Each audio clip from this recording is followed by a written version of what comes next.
7 years ago, when we were in the midst of this project, we went to MHIC. We actually were able to leverage about $17 million thanks to the work of Bob Nesson and Julie Harden, who worked with us. But one of the things that MHIC was insisting on was good management. And I talked to my good friend Buck Spur, who was one of the board members of the Hanover Theater, and he recommended this young guy by the name of Troy Siebels, who had worked at the Stoneham Theater up in Stoneham.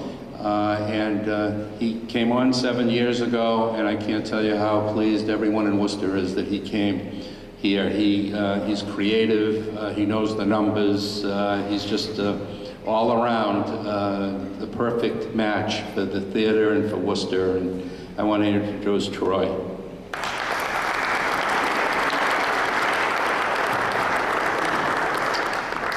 I didn't know Worcester made horseshoes. Is that really true? There's a real future in that, I think. That's I told, Ed asked me to speak on behalf of the theater as a great and supportive neighbor to whatever partners we might find moving into our neighborhood.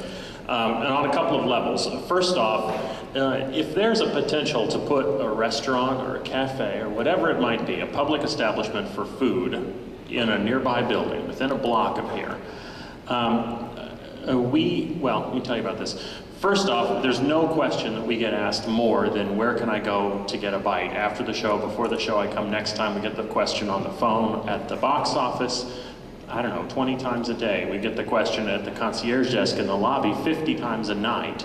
And they have trouble believing that they have to walk several blocks to get to something. We partner with a lot of restaurants in Worcester, and regardless of what happens, we're going to continue to partner with a lot of restaurants, but you can't tell me that a lot of people don't want to come and park once, walk up to a restaurant, walk less than a block to get to a theater. And we're certainly going to do everything we can do to make sure that an establishment in our neighborhood is not just successful, but extraordinarily so.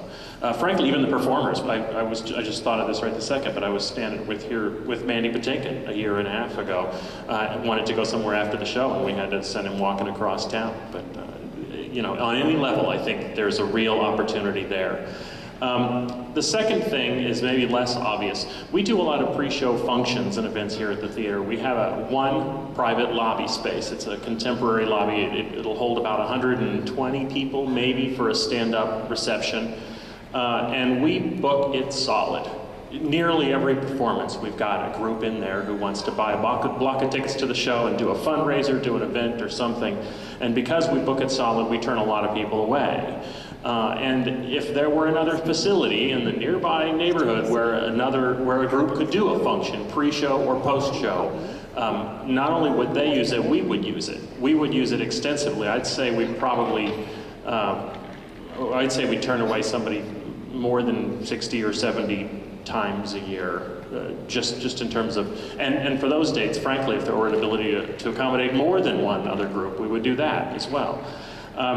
And lastly, in terms of our performance schedule, we've heard the opinion that, yeah, I'm sure that someplace can be effective if it's leveraging the theater patrons, the 600,000 people that have been through the door on the nights the theater's open. That's great, but what about the rest of the year? What a lot of people don't know is how much the theater is open. We had about 150 public performances last year, and that number's going up every year and is going to continue to go up. However, there's another 80 or so, 80 to 100 or so that the theater is full with a private event or a function or a meeting or a gala or a performance that just doesn't happen to be open to the public. And so it doesn't appear on our website, it doesn't show up on our calendar, but there's 1,000 people in the theater. It happens more than anybody can possibly imagine, and those people are asking the exact same questions that the people calling the box office and the people talking to the concierge in the lobby are asking, where can I go? We are anxious to help revitalize this district in whatever way we can. We are prepared to not only be a happy participating partner, but an active partner, and we are not going to let anybody who moves into a business within a block of this building, we're not going to let anybody who moves in next door fail.